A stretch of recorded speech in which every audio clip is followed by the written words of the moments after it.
How's it going, guys? Welcome back to the channel. Hopefully you're having a good day. So in this video we're going to make this one pretty simple. We're going to be making a front splitter type doohickey for my Integra here. I've been wanting to do it for a while, just never really committed to buying the material. I wanted to do it out of ABS plastic. There will be some discretion on like strength, like how well it works, blah blah. But this stuff seems to be working pretty well. I did some reading up, and a lot of people use plywood because of the price. This is, what is this, 1/4 inch ABS plastic. So this stuff is pretty thick, pretty heavy duty, and still pretty lightweight. So we're gonna try and do it out of that stuff. Here is an example of one that my girlfriend made for her FRS. So she just went on splitter rods. I already got my own splitter rods. Pretty much all the materials that I'm going to be using for today are these splitter rods and then this 1/4 inch ABS plastic sheet. And then I have some just scrap steel in there from like Home Depot with a bunch of pre-drilled holes, so that way I can make some L brackets. And then we're just going to try and chassis mount this at least somewhere to the frame rails, or maybe I'll weld a little tab on my traction bar or something. Just give it something to mount to. It's gonna be pretty straightforward. I'm not doing any fancy designs or nothing. I'm just following the contour of the bumper and just gonna do it around I'd say 3 to 4 inches. I think 3 inches about in the norm around the edge. Should be pretty simple. So I'm gonna go ahead. I'm going to get a quick measurement. I think I'm gonna jack the front of the car up just for maneuverability's sake for myself, and then pop my bumper off and get some measurements quick for how far back I want it, front to rear. But I think I'm gonna just do the full bumper length, so from there to there. Yeah, so let me get this thing up in the air quick and we'll get measuring. So after getting down here to go take some measurements, I noticed that my junk JBtuned traction bar hangs pretty darn low, so that's gonna be an issue. So yeah, I may have to work around that. Why are you freaking out about it, dog? So kind of giving this, we'll say 3.5 inches forward. So I'm gonna need roughly, say 14 inches of material, and then I can probably, yeah, I think 14 inches should be good. So let's pop this bumper off and we'll just kind of get a general shape and mark it 14 inches and just trace it and cut it. So mind you, depends on what car you're using, the process to take your bumper off, if you decide to do so. Mine, very high-priced quality parts here to hold my turn signals in, just some good old blue electrical tape because mine are broken, so they don't sit where they're supposed to. So we're gonna unmount these strands of tape and pull those off. And then for my bumper in specific, I've got two 12mm bolts holding it to the bumper bar behind each turn signal, and then I've just got these stupid quick release things because my tabs on the inside there are broken as well from when I originally got this bumper. So hate me if you will, these work for me.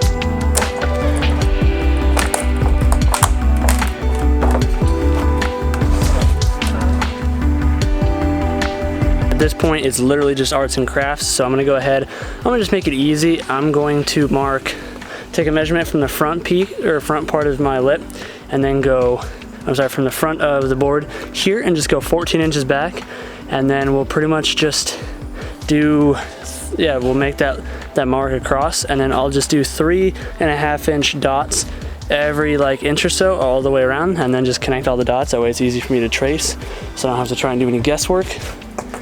And then we'll get to cutting. You can use pretty much anything. In this case, I have a white paint marker to make my marks.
now we're just going to take a razor blade or screwdriver or something and just clean up all this melted plastic on it, and then we'll clean up our mess, sweep that up, and then just take the file and smooth out the edges.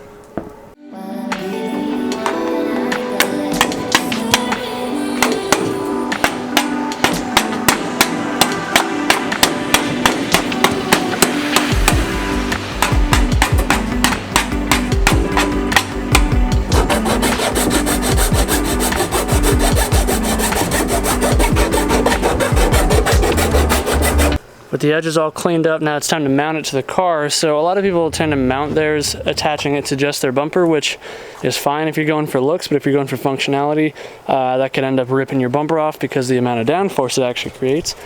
So I'm gonna try and mount it to the frame rails, and that way I can take the bumper on and off without having to take this thing off. But in order to do so, I had to put the bumper back on, so it's just held in with just the bolts. They're just hand tight. So I'm gonna try and get this thing mocked up and then try and see if I can't use any sort of like L brackets and maybe some riv certs to attach to the frame rails. There's a couple holes already down there that aren't drilled, or that are drilled out, but they've just got little plugs or caps in them. So let's see if I can just use riv nuts on those. So after some test fitting, I had to notch out right here and right here to clear my little traction bar tabs that come down, and I notched right here to clear the oil pan because this comes pretty far back. So should be good. I'm gonna mock it up one more time, and then just gotta figure out the mounting situation. So rainstorm showed up, friggin' almost hurricane season, Arizona, it's monsoon season, and this is like the first storm that we've appeared to be having, so I gotta try and hurry this up. I've just been making more brackets. I've got one on each side at this point and one on the other side, and then I needed something to support the center, so I made one right here because it had the horn plate, and now I just made the one for right here, so this should be good. And then I may add some bracing right back here to go from here to here to hold the rear up.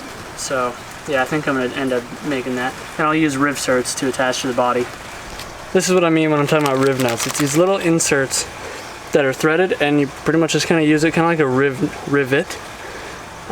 But you use this little gun here, and you just like open the arms and close it, and it compresses this into the hole or the whatever you are putting this into. Really useful for a lot of things, this one included. So this is what the riv nut does. Just gives you this little threaded insert, and then you can just use a normal nut, whatever, or bolt, whatever size it is. This one happens to be an M6, and then we can mount this thing right up to it. Just like that. Got the other side done. This one was a little bit harder just because this side is like 2 layers of steel, but riv nut inserted and the holes drilled, so I can go ahead and get this thing mounted up. Maybe I can do it one hand.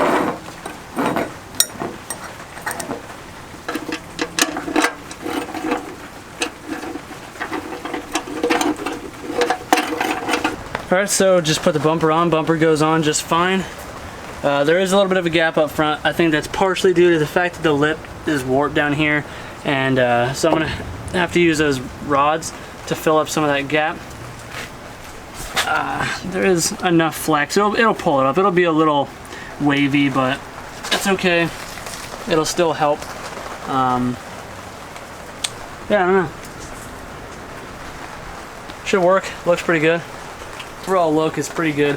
Actually, just looking at it, I can suck it up more up front by just adjusting my little brackets that I put up front here, and then by doing so I can suck it up just that last little bit, and then those rods will help with any sort of bowing in the center from, you know, downforce. But overall, I'm pretty stoked on it. Really looks pretty good. I mean, for such a simple design, I've been out here for maybe, I don't know, 2.5 hours.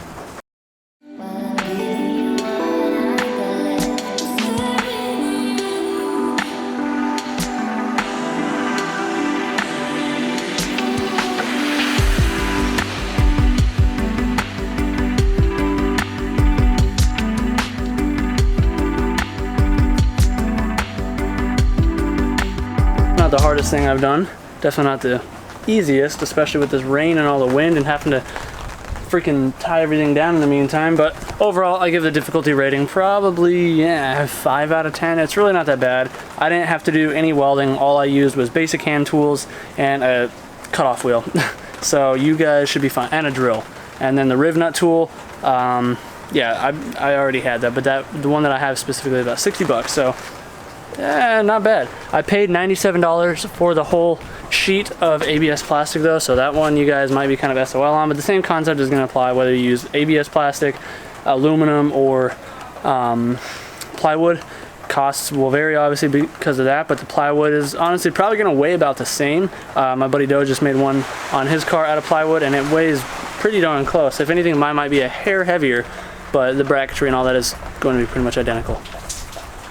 But hopefully you guys found this video even just remotely enjoyable, entertaining, or you learned something. If you did, let me know in the comments down below. If you guys are going to make one for yourself, send me some pictures of it on Instagram. I'd love to see them. Anyways, guys, I'm going to just end this video here. Quick little short one just to kind of get this point across and get this made because I got bored here on this rainy evening. So anyways, guys, do what you love. Forget about the rest. Get out there, keep trying stuff. I'll see you in the next one. Peace out.